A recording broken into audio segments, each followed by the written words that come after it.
Acts chapter 3, verse 1 to 9. I'm just going to paraphrase it because of time. When we look at this guy, he was by the temple and he was begging, and he was a lame guy. He could not walk. But then Peter and John, and they laid hands on him and he was able to walk.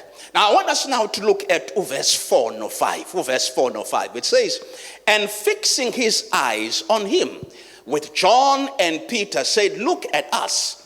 So he gave them his attention, expecting to receive something from them. And fixing his eyes. Can we say fixing his eyes? Even verse 4, fixing his eyes. Can we say that fixing his eyes?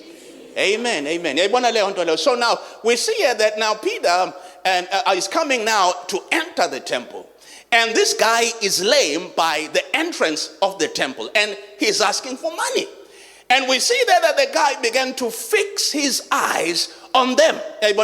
Now, he is fixing his eyes. Not just Gutiabuga, but he is fixing his eyes upon them to say, I'm expecting something to happen from Peter as he's about to lay his hands upon me.